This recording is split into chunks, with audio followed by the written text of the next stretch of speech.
Hey folks, welcome back to the program. We have with us today Jim Rutala, principal at Rutala Associates. Going to give this gentleman a proper intro. Rutala Associates, LLC, that is a key player in the transformative change in Atlantic City. His firm has secured over $300 million in grants over the past 6 years, focusing on coastal resiliency and infrastructure improvements. As a visionary, Jim has revitalized Atlantic City through key projects like the boardwalk reconstruction and vacant lot redevelopment. He leverages public and private funds to create a more resilient and vibrant community, which I call home. Jim, welcome to the show, my friend. Thank you, Michael. That's quite a an pleasure. introduction. Pleasure. Yeah, it's all true stuff. Listen, Jim, just recently we had a Live Work Coalition. I want to get into that right now and let the folks at home understand a little bit what that means and some of the players and the time period and the dedication that you and some of the others putting this together, because what I saw in that Zoom meeting blew my mind. 40 plus folks involved in this. Talk to us about what's going on. We're at an interesting time. Yeah. We're really at a tipping point in Atlantic City. And it's taken quite a while to get there, but we're at a point where there's a lot of development interest. There's a lot of passion, as you saw in the room during our meeting, and just a lot of interest and positive feelings about Atlantic City. And what this Live Work Coalition is about is really taking a careful look and really ground up look at how we should really promote Atlantic City into the future. Not just as it used to be casinos and convention centers, but the neighborhoods, the community, and why it's a great place to live and work. Atlantic City is a hub of employment in South Jersey, 70,000 jobs. And this is really an opportunity to move forward. So we brought together a number of folks, including yourself, about 30 folks that are involved in their major employers in the city. We have representatives from the casinos and Atlantic Care and Stockton.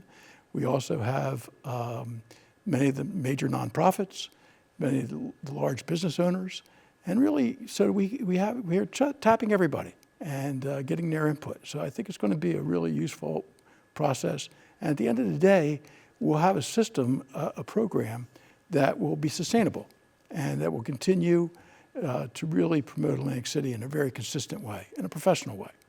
And to your point, when we talk about relationships, again, not to repeat myself, but I will, because I tend to do that. The big dogs, so to speak, and the folks like myself, small business owners and whatnot, getting involved. We've talked about casinos, and again, we need them, we love them, whether it's the resorts, Casino Hotel, Borgata, the ocean casinos, and if I missed your name, I'm sorry, but you know what I'm talking about. But so important to get those community folks, the residents, some of the business owners.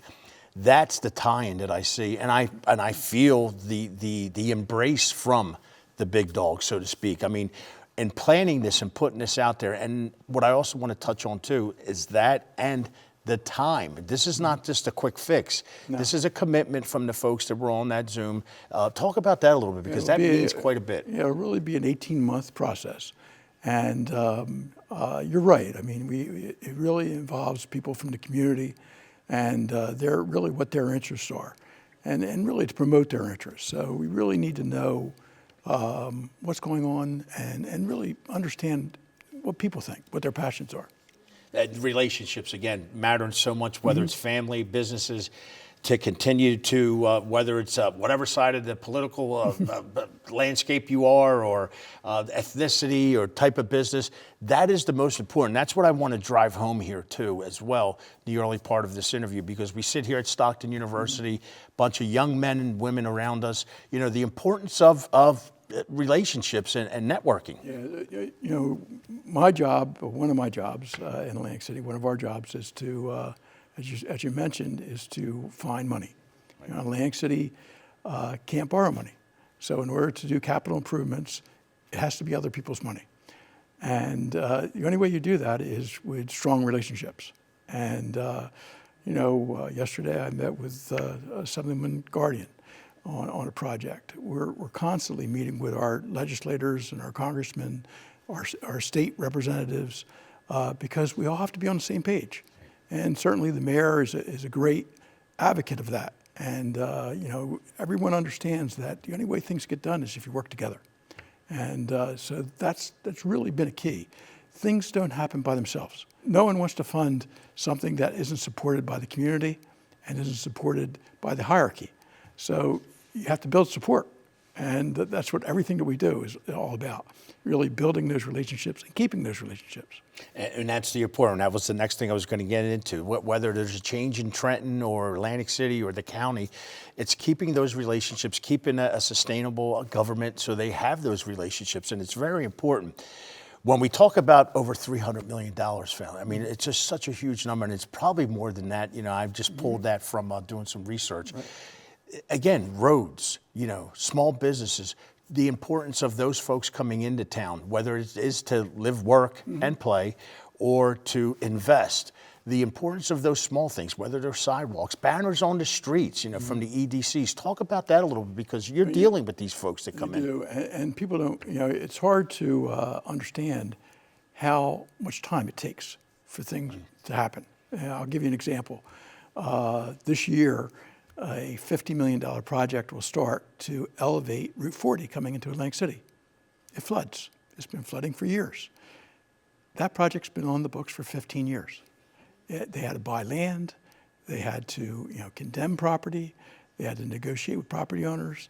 They had to talk to both the towns involved, because Egg Harbor Township and the city's involved. They had to engineer it. They had to find the money. All those things take time. And while everyone wants things to happen tomorrow, it takes time. And and now we're seeing the full funding of paving Atlantic Avenue and Pacific Avenue, and synchronizing those signals. That's been in the works for 10 years. It takes time. And now people want to know, well, why isn't the road paved? All the utilities have to be replaced. Atlantic City is an old city. All the utilities are 100 years old. You have to replace the utilities before you can get started. So same thing with the boardwalk. It's not just decking the boardwalk. The foundation is 100 years old. It has to be rebuilt. So you have to really build things from the ground up. So nothing is simple, but we're at a point now where visible change is starting to happen, and people are paying attention. And it's called development for a reason. It takes time, right? I mean, a developer in the city told me that one day. Bart Platstein, he's like, take your time. This is what's going on. And you talked about the boardwalk, and I'll let you folks know, the first of its kind, the longest of its kind. And it's just one of those things. Again, we want our side streets. We want Pacific Avenue, Atlantic Avenue. But that is so important when we talk about, the tram tours I do. And I bring that up all the time. The folks that come out to that boardwalk tour, they love it. They don't realize, many of them are from out of town, and they're like, I never knew. And the point that you bring up and that I love, the tens of millions of dollars that are going into it, and thank Governor Murphy for I think it was about 20 million on top of some others. Very important road to keep clean. And I say it is a road. It is a street. The importance of it. It is. It's iconic, right, as you mentioned. But now, for example, the whole north end is rebuilt. From Ocean Casino Resort all the way to Gardner's Basin. That never existed. And that's not only a boardwalk, that's a seawall that protects the city. Projects like Hovania and other projects couldn't have been built if it wasn't for that seawall being built first. So, and that was $60 million. We're really rebuilding an iconic boardwalk, as you said. I mean, the longest in the country. It's significant. And now what you're starting to see is development occurring along the boardwalk and right off the boardwalk. The Orange Loop is a great example. It all feeds from the boardwalk.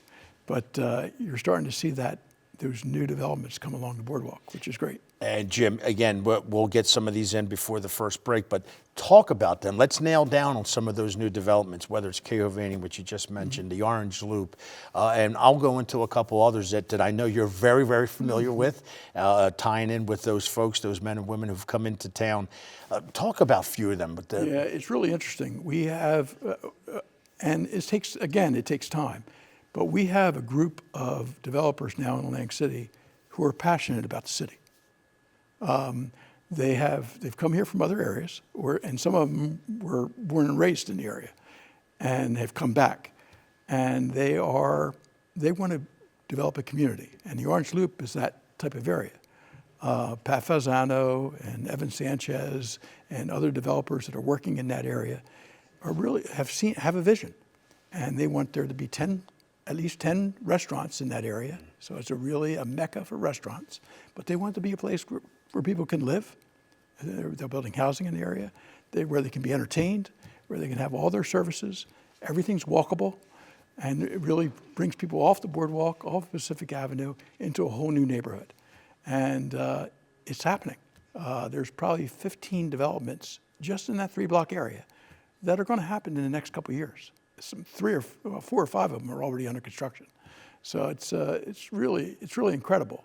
And the same people are the people, Pat Fasano especially, who assembled all the property in the Northeast Inlet, or Southeast Inlet, I'm sorry, which is incredible. Government could never do that. Right. We tried. The government tried years ago. They started condemning property. It didn't work. Pat, in his own way, with all of his experience, assembled all that property. And now you have projects like Hovanian and Trax and others, each one 200 units. And when you look at the history of Atlantic City, that area was always residential. Right. It was always single family, duplex, triplex. And that's what it's going to be tomorrow, which is ideal. So you're really continuing the tradition of the city and making it very livable. So. And speaking of Pat, I smile as you mentioned his name because I see him walking around putting that together back a year or so ago, that right. package, so to speak. He sent me a picture of it, and I was totally blown away by it. And to your point, Jim, not only are these investors and developers developing and investing in Atlantic City, many of them have moved to Atlantic City or bought homes, and Pat being one, Colazo being another, and Evan. So that says a lot too. Their suppliers want to move to their suppliers, and their tradesmen want to move to Atlantic City. We just had someone contact us last week from Asbury Park. They do windows. They're a supplier of high-end windows. And they said most of their business now is Atlantic and Cape May County. And they're not in Atlantic, Cape May County. And they want a storefront in Atlantic City. So you're starting to see that. You're starting to see other restaurants who are seeing what's happening in Atlantic City who want to locate here from Philadelphia and New York. Why are they doing that? Because they look at the historic restaurants, the Doherty restaurants, Cafe 2825, they're all expanding. They know something. They're building for the future, and others want to be part of that growth. So we're seeing a lot of development that way. It's really organic, and it's the right kind of development because it fits the community. Love it. Listen, we're going to talk a little bit more development. We're going to also speak about the Atlantic City Community Fund. Folks, we'll be right back with Jim Rutala, principal at Rutala Associates.